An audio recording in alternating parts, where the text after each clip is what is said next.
Hello, good morning to all. कैसे हैं आप सब? आई होप सब ठीक होगा, पढ़ रहे होंगे, बेहतर होगा। सारे टॉपिक्स का अच्छे से रिवीजन कर रहे होंगे, क्लासेस अटेंड कर रहे होंगे। बिल्कुल। आज की क्लास में हम सभी वर्ब को ही कंटिन्यू करेंगे। जैसा कि हम सभी लोग जानते हैं कि पिछले क्लास में हम लोग इसके पहले में रिमूवल ऑफ टू पढ़े थे। फिर लास्ट क्लास में हम सभी ने वर्ब को पढ़ा था। वर्ब कैसे कार्य करता है, वर्ब किसे कहते हैं, कितने प्रकार का होता है, वर्ब के कितने रूप होते हैं, फॉर्म्स होते हैं, कैसे ये रिप्रेजेंट करता है सेंटेंस को, कैसे कितने प्रकार, और non finite verb, finite verb क्या होता है, रेगुलर, इरेगुलर, ट्रांजिटिव, इंट्रांजिटिव, ये सब हम लोगों का कंप्लीट हो गया था। आज की क्लास में हम सभी वर्ब को ही पढ़ेंगे और आज का क्लास पार्ट 2 है, तो वर्ब का ही और वर्ब को ही हम लोग कुछ नए तरीके से भी पढ़ेंगे, जैसे कि एग्जाम में आते हैं। आप सभी जानते हैं transitive verb, intransitive verb, regular verb, irregular verb, finite verb, non finite verb, ये सारे वर्ब होते हैं। फिर लेक्सिकल वर्ब क्या होता है, एक्सिलरी वर्ब क्या होते हैं, मॉडल एक्सिलरी वर्ब क्या होते हैं, मार्जिनल एक्सिलरी वर्ब क्या होते हैं, वो सब आज हम जानने का प्रयास करेंगे आज की क्लास में। और कैसे क्वेश्चंस पूछे जाते हैं वो भी रिप्रेजेंट करेंगे। चलिएगा, तो वर्ब है, वर्ब लेक्सिकल वर्ब।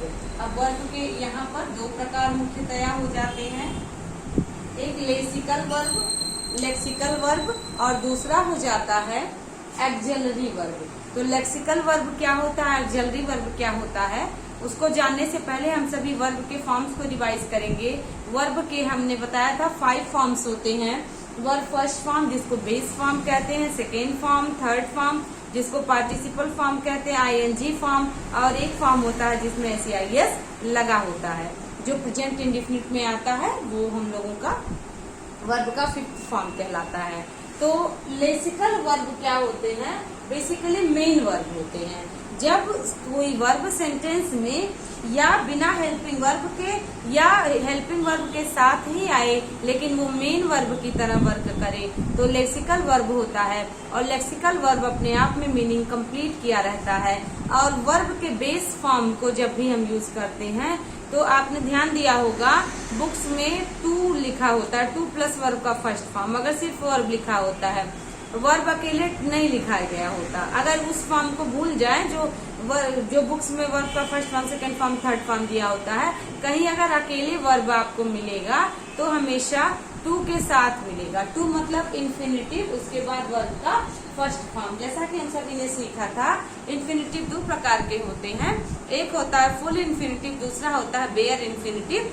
तो हम सभी उसी इन्फिनिटिव के साथ ही वर्ब का बेस फॉर्म रखते हैं, वो हम लोगों का लेक्सिकल वर्ब की तरह कार्य करता है। लेक्सिकल वर्ब अकेले भी सेंटेंस में आ सकता है और सेंटेंस में हेल्पिंग वर्ब के साथ भी आ सकता है, वो लेक्सिकल वर्ब होता है।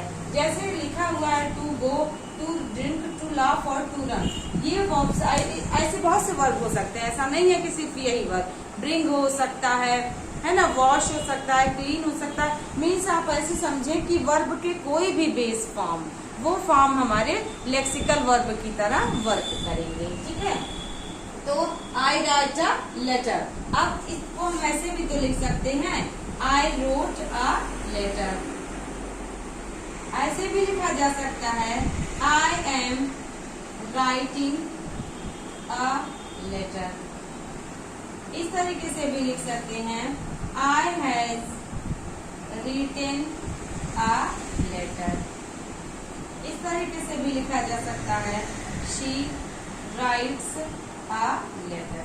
तो इसमें लेक्सिकल वर्ब क्या है, इसमें लेक्सिकल वर्ब राइट है।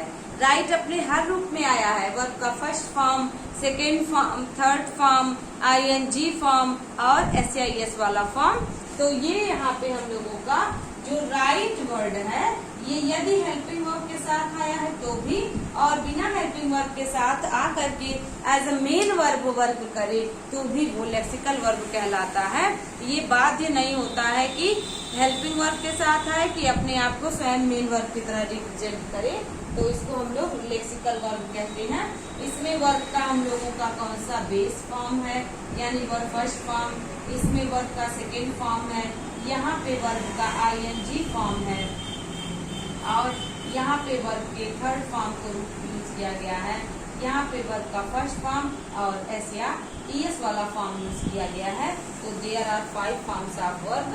तो यहाँ पे हम सभी का 1 2 3 4 5 और ये 5 फॉर्म्स हमारे वर्ब रिप्रेजेंट हुए हैं। ये क्या होते हैं? ये लेक्सिकल वर्ब कहलाते हैं।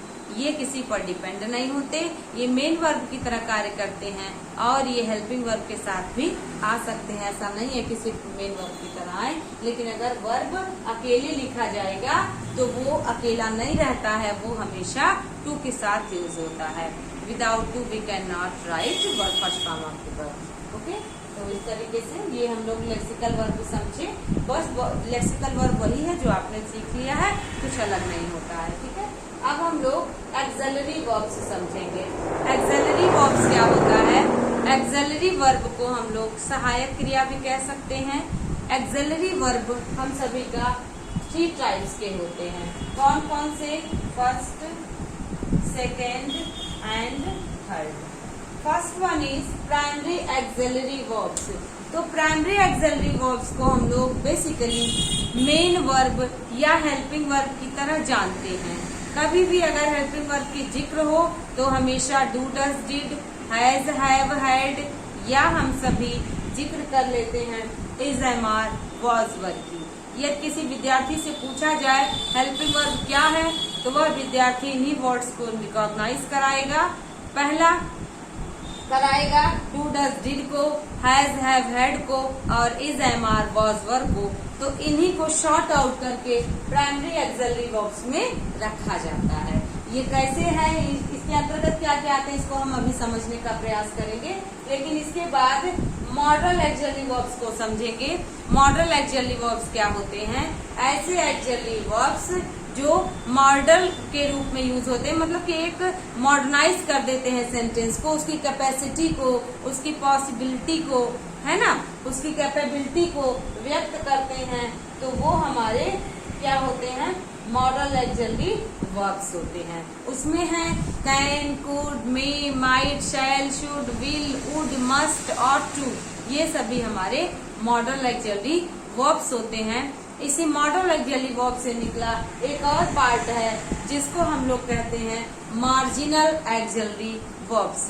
मार्जिनल एक्सेलरी वर्ब्स क्या होते हैं? इसमें हम सभी यूज्ड टू का यूज करते हैं, डेयर का यूज करते हैं और नीड का यूज कर सकते हैं, है ना। तो 1 बाय 1 हम सभी स्टडी करेंगे। ये लेक्सिकल वर्ब हम लोगों का कंप्लीट हो गया है। इस तरीके से कार्य करता है लेक्सिकल वर्ब। लेक्सिकल वर्ब में वर्ब अपने फॉर्म के साथ अकेले भी आ सकता है और इंडिपेंडेंटली भी वर्क कर सकता है। ठीक है, तो इस तरीके से हम लोग क्या समझे? एक्सेलरी वर्ब, इसके तीनों प्रकार। अब इसको हम लोग 1 बाय 1 डिफाइन करेंगे।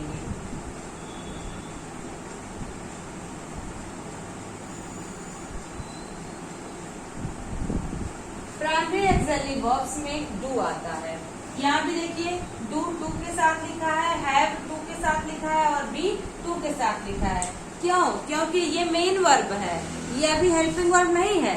हेल्पिंग वर्ब भी बटेगा लेकिन इसके अंतर्गत बटेगा। ध्यान होगा, यदि विद्यार्थी कहता है मैं ये कार्य रोज करता हूँ, I do this work daily, तो यहाँ डू क्या है? डू ये मेन वर्ब है, ना कि हेल्पिंग वर्ब है। ठीक है, लेकिन यही सेंटेंस ऐसे किया जाए शी डज डू, तो यहाँ पे डज हेल्पिंग वर्ब है और डू इसका मेन वर्ब है। और देख सकते हैं हैव है। हैव का मीन्स होता है किसी चीज को पास रखना या किसी चीज का होना। I have some money, I don't have any money, है ना। आई हैव नो मनी ऐसे कहते हैं। तो ये सारे वर्ड्स हैव जब मेन वर्ब की तरह आता है तो ये टू के साथ रखा जाता है। इसका सिंगुलर हैज होता है और इसका प्लूरल हैव होता है और पास्ट इसका हैड होता है। इसी प्रकार से जब बी का यूज करते हैं तो बी का एग्जैक्ट मीनिंग होता है होना, किसी चीज का होना या बनना, तो वो बी में आता है। लेकिन जब इस बी को हम लोग टेंस के पॉइंट ऑफ व्यू से देखते हैं तो इस बी में is, am, are, was verb लिखा होता है और ये is, am, are, was verb main verb की तरह भी आ सकता है और लिंकिंग वर्ब की तरह भी आ सकता है और हेल्पिंग वर्ब की तरह आ सकता है। तो इस तरीके से हम सभी का डू और हैव और बी वर्क करता है। तो सेंटेंस में अगर डू दिया हो और डू को डिफाइन न किया हो तो डू में डू होता है, डज होता है और डिड होता है। तो डू बराबर डू, डज और डिड। जब सेंटेंस में हैव दिया हो तो इसका मीन्स हैज भी होगा, हैव भी होगा और इसका पास्ट हैड भी होगा।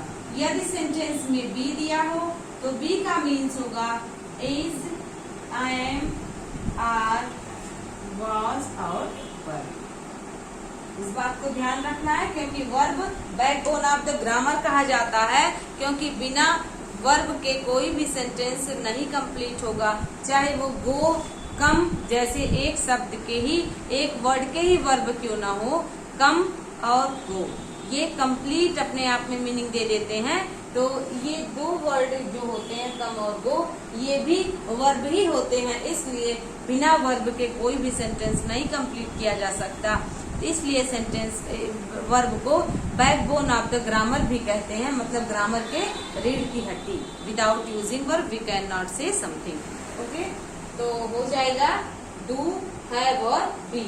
डू, हैव और बी में is, am, are, was, were, is, am, are present में, वॉज, वर की बात हो तो पास्ट में हम लोगों का होता है। और यदि हम सभी हैज, हैव की बात करें तो हैज, हैव मेन वर्ब के रूप में हो तो प्रेजेंट में, और पास्ट में हो मेरे पास था तो हैव, हैड होता है।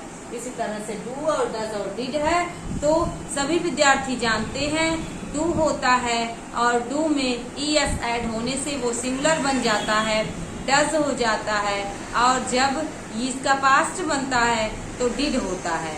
ये डू, हैव और बी जब मेन वर्ब की तरह आते हैं तो कैसे यूज होते हैं, और हेल्पिंग वर्ब की तरह आते हैं तो कैसे यूज होते हैं, इसको भी हम समझेंगे।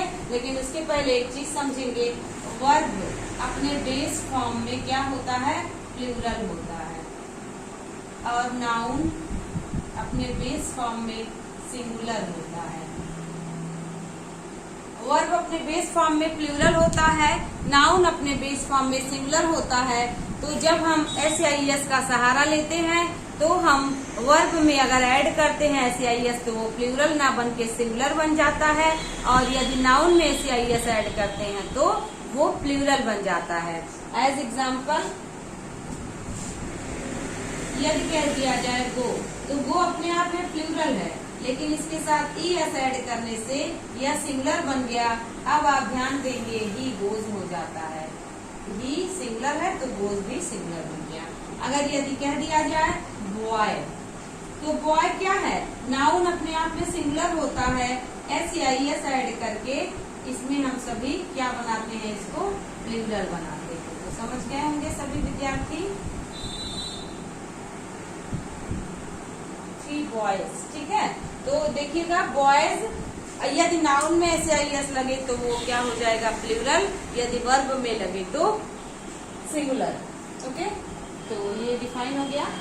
अब हम सभी देखेंगे कि कैसे ये हेल्पिंग वर्ब और कैसे मेन वर्ब की तरह आते हैं।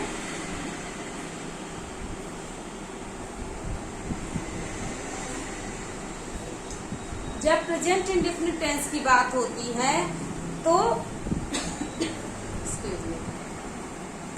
जब प्रेजेंट इंडेफिनिट की बात होती है तो सेंटेंस में डू और डज हेल्पिंग वर्ब की तरह बात करता है, इसके साथ नॉट ऐड होता है। लेकिन जब प्रेजेंट इंडेफिनिट की बात ना करें, पास्ट इंडेफिनिट की बात करें तो डिड का यूज होता है। उसी प्रकार से प्रेजेंट परफेक्ट की बात करें तो हैज, हैव यूज होता है, सिंगुलर के लिए हैज, प्लूरल के लिए हैव। और पास्ट की बात करें तो हैड का यूज करेंगे पास्ट परफेक्ट टेंस में। सेम पैटर्न पे कॉन्टिन्यूअस की बात करें प्रेजेंट में तो इज, एम, आर, और पास्ट कॉन्टिन्यूअस की बात करें तो वॉज वर्ब होता है। अब एग्जाम्पल के द्वारा समझने का प्रयास करेंगे कैसे यही वर्ब्स मेन वर्ब की तरह कार्य करते हैं और कैसे यही वर्ब्स हेल्पिंग वर्ब के साथ आकर के हेल्पिंग वर्ब बन जाते हैं मेन वर्ब के साथ आकर के। यदि सेंटेंस में कहा जाए she does my work daily, she does not do my work daily, ध्यान से समझने का प्रयास करिएगा। सभी छात्र यह जानते हैं कि ये वर्ब क्या है, लेकिन यहाँ पढ़ने का यह अर्थ है कि अच्छे से डिफाइन कर दिया जाए ताकि एग्जाम में गलती ना हो।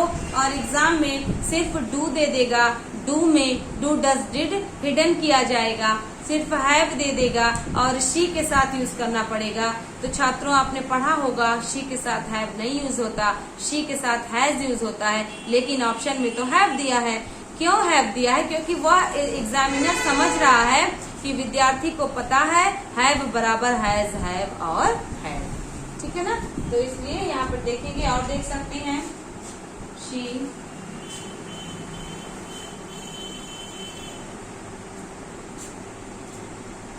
she did my work yesterday.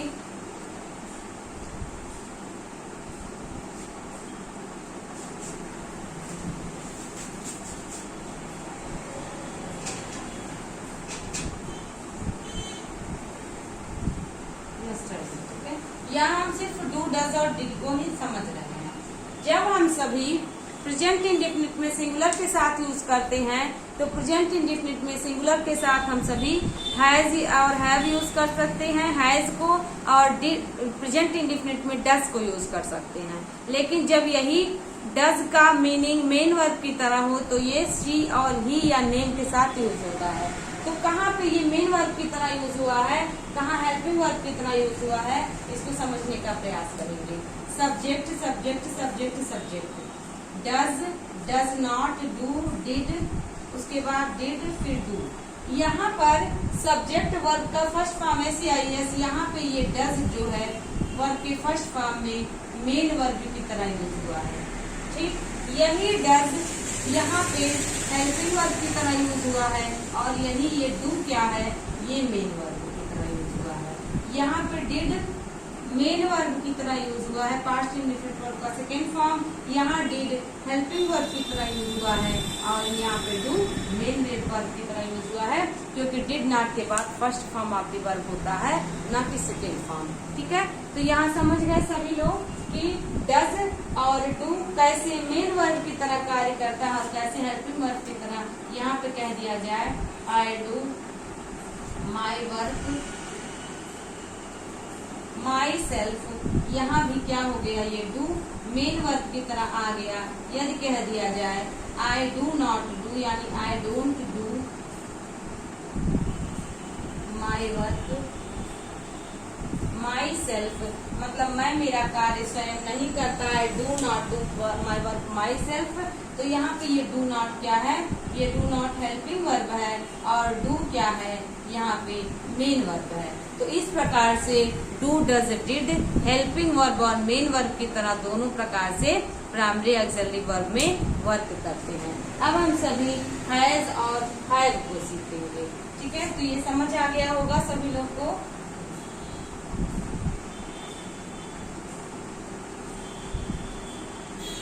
अब देखेंगे डू का मीनिंग हम सभी ने सीखा करना होता है, ठीक है ना।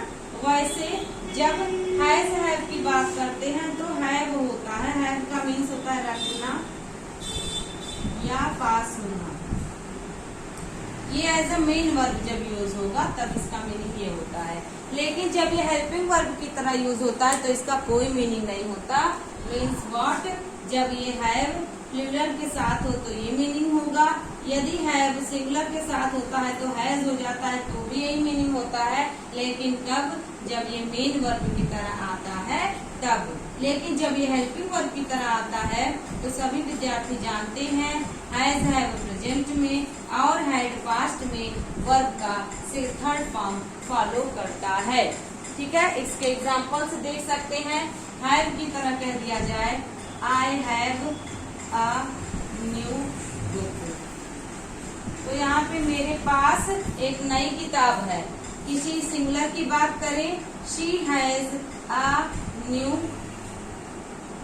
बुक, तो यहाँ पे देखिए सिंगुलर के साथ शी मेन वर्ब है, सिंगुलर शी है और हैज सिंगुलर बन गया एज मेन वर्ब, तो यहाँ ये मीनिंग दे रहा है। लेकिन यदि कह देता उसके पास नहीं है तो यही सेंटेंस ऐसे हो सकता था she has not have, any, उसके पास कोई किताब नहीं है। ये हेल्पिंग वर्ब है और ये आई होप आप भी समझ रहे होंगे। सभी विद्यार्थी ध्यान से समझने का प्रयास करेंगे, बहुत इजी है। हैज नॉट यहाँ हेल्पिंग वर्ब है और हैव यही मेन वर्ब बन गया। लेकिन यही अगर इस तरीके से कहा जाता, आई हैव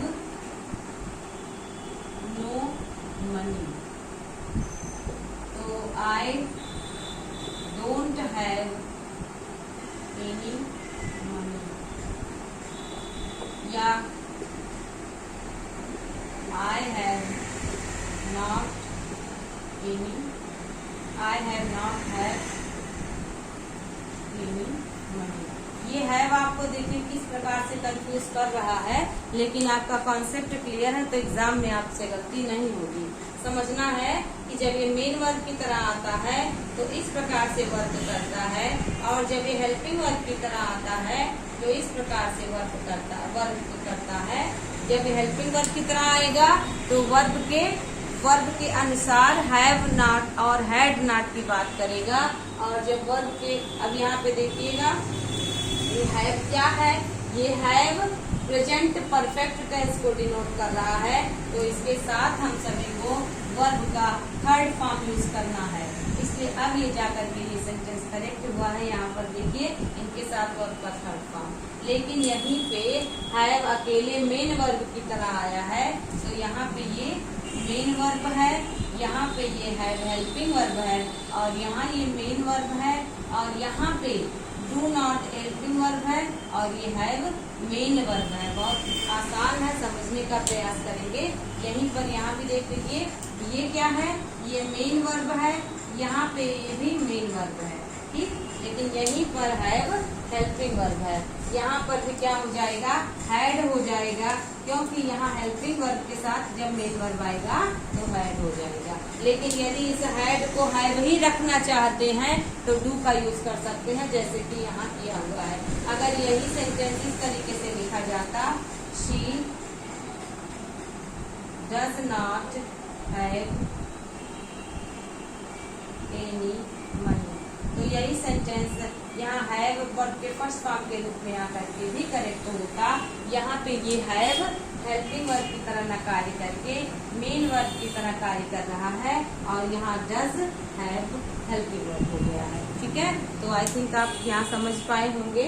यही प्रेजेंट और प्रेजेंट में हैज और हैव को हमने सीखा। अब हम लोग हैव को देख लेंगे, तो हैव को हैड को देख लेंगे, तो ये समझ आया होगा सभी विद्यार्थियों को।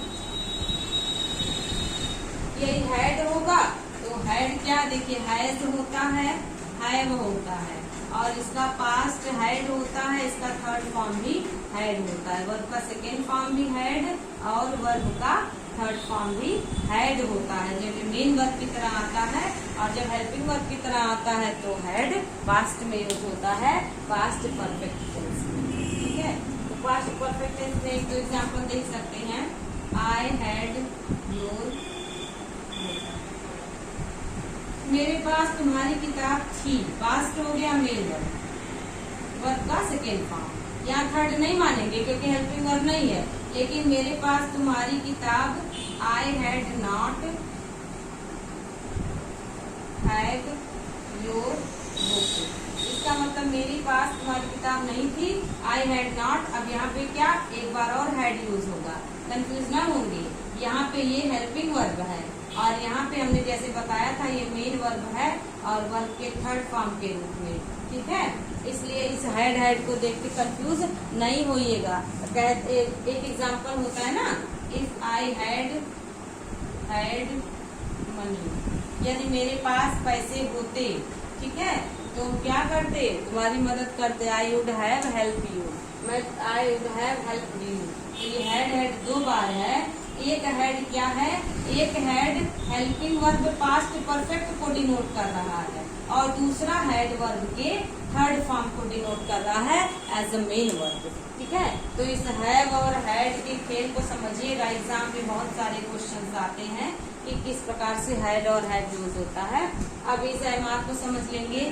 बी बराबर प्रेजेंट में इज, एम, आर और पास्ट में was और were। लेकिन जब ये मेन वर्ब की तरह आते हैं, मेन वर्ब की तरह, तो इस तरीके से होता है। लेकिन जब ये हेल्पिंग वर्ब की तरह आते हैं तो हम लोग क्या करते हैं, is, am, are, was, were इस तरीके से रहता है। और इसके साथ हम सभी वर्ब का ing फॉर्म यूज कर सकते हैं। तो ये मेन वर्ब और यहाँ ये हेल्पिंग वर्ब की तरह आकर के इस प्रकार से कार्य करेगा। इसके एग्जाम्पल देखिए, मेन वर्ब की तरह आई एम अ डॉक्टर, ठीक है, I M he main verb हो गया। शी वॉज अ टीचर, दे वर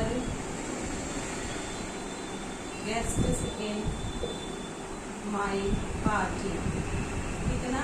अब देखिए वर ही मेन वर्ब हो गया। इस प्रकार से जब इज, एम, आर, वाज, वर, हा, है, हैं, था, थी, थे का मीनिंग ले तो मेन वर्ब की तरह कहलाते हैं। लेकिन जब ये हेल्पिंग वर्ब की तरह आएंगे तो हेल्पिंग वर्ब की तरह जब इनका प्रस्तुति होगा तो ये ing को फॉलो करेंगे। जैसे क्या लिख सकते हैं, I M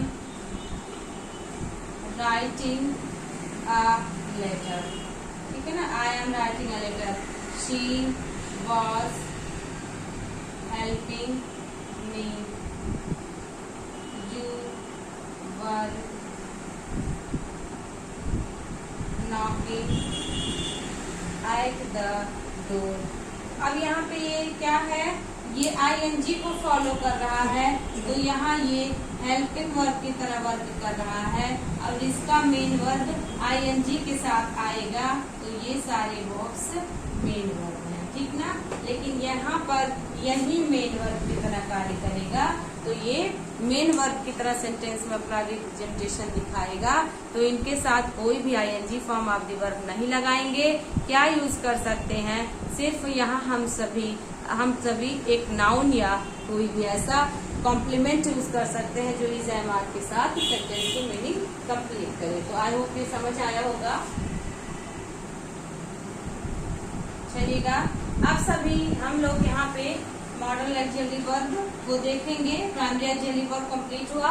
model auxiliary verb से सभी विद्यार्थी अच्छे से पढ़ चुके हैं, इसमें कुछ भी नया नहीं है। Can, could, may, might, will, would, shall, should, ought, to, है ना, ये सब होते हैं। इसमें कैन कैपेसिटी दिखाती है, पॉसिबिलिटी दिखाती है, फ्यूचर की पॉसिबिलिटी, फ्यूचर की कैपेसिटी, मस्ट किसी की ड्यूटी, ऑट टू किसी की ड्यूटी, है ना, इस तरीके से कंपल्शन। तो ये सारे वर्ब्स क्या होते हैं, मॉडल ऑक्सिलरी वर्ब्स होते हैं। और मॉडल ऑक्सिलरी वर्ब्स के साथ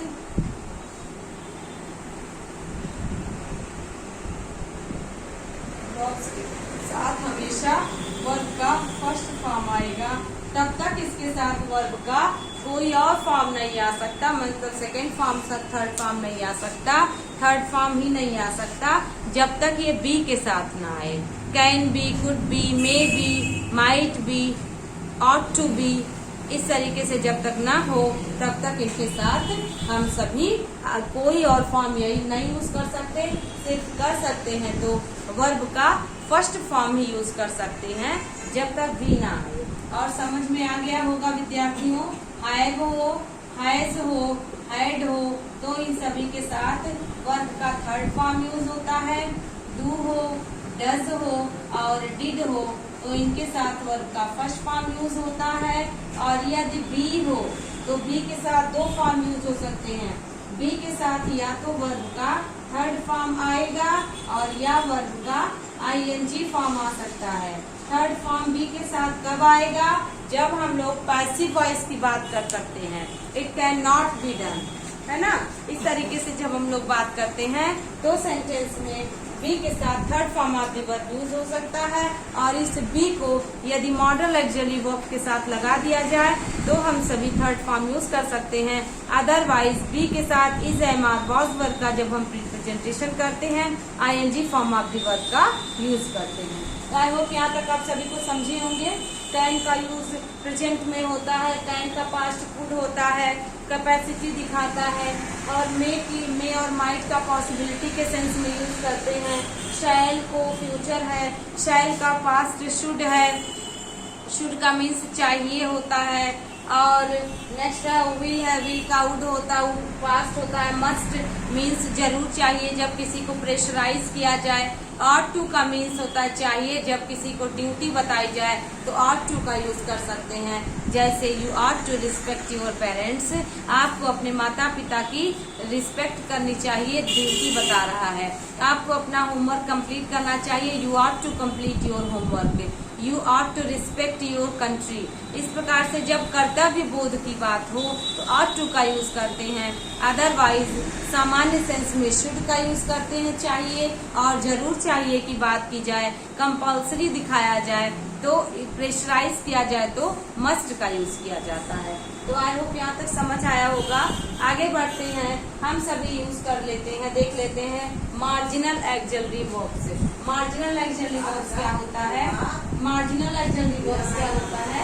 मार्जिनल एक्सिलरी वर्ब्स में यूज्ड टू का यूज करते हैं और डेयर और नीड का यूज करते हैं। यूज्ड टू और डेयर नीड में इसके साथ ही वर्ब का हमेशा फर्स्ट फॉर्म में यूज होगा, यूज्ड टू या डेयर और नीड। ठीक है, इन सभी का यूज हम लोग प्राइमरी एक्सिलरी वर्ब पढ़े हैं, मॉडल एक्सिलरी वर्ब पढ़े हैं और मार्जिनल एक्सिलरी वर्ब पढ़े हैं, सबका यूज अफर्मेटिव, नेगेटिव और इंट्रोगेटिव तीनों में किया जा सकता है। इसलिए इसको ऐसा ही नहीं समझेंगे कि सिर्फ प्रेजेंट में यूज होता है, पास्ट में भी और इंट्रोगेटिव में भी यूज किया जा सकता है। यूज्ड टू और डियर नीड के बाद भी वर्ब का फर्स्ट फॉर्म यूज हो सकता है, होता है। यूज्ड टू मतलब जैसे आप कह सकते हैं I used to play cricket in my childhood. In my childhood I used to play cricket in my childhood मतलब बचपन में मैं क्रिकेट खेला करता था। तो यूज्ड टू के बाद वर्ब का first form. I dare, I need your help. I dare do this. ठीक है ना? इस तरीके से I dare do this मतलब मैं, डेयर मतलब होता है हिम्मत करना, साहस करना, और नीड का मीन्स होता है आवश्यकता या जरूरत। आई नीड योर हेल्प मतलब मुझे तुम्हारी मदद की आवश्यकता है, जरूरत है। और साहस करना मतलब मैं हिम्मत कर सकता हूँ, मैं साहस कर सकता हूँ। ऐसे सेंस में डेयर और नीड का यूज होता है। और हम लोग इसके पहले वाले क्लास में फाइनाइट, नॉन फाइनाइट तो समझ ही चुके हैं। फाइनाइट में इन्फिनिटिव, जीरंड और पार्टिसिपल होता है, जो हम सभी डिटेल स्टडी कर चुके हैं। फाइनाइट वर्ब भी हम लोगों का कंप्लीट होता है। फाइनाइट वर्ब में ही ये सब आते हैं, helping verb, primary axillary verb, model axillary verb, lexical verb, ये सब फाइनाइट के ही प्रकार हैं। तो उम्मीद करते हैं आपको वर्ब अच्छे से समझ में आया होगा। बहुत अच्छे से प्रैक्टिस करिएगा। वर्ब के फॉर्म्स और वर्ब, हेल्पिंग वर्ब, बहुत सारे प्रकार से क्वेश्चंस आते हैं। तो आई होप आज की क्लास आपको बहुत अच्छी लगी होगी। बेहतरीन तरीके से प्रैक्टिस करिएगा, प्रीवियस ईयर के क्वेश्चन को करिएगा। आज की क्लास यही कंप्लीट होती है। Thank you.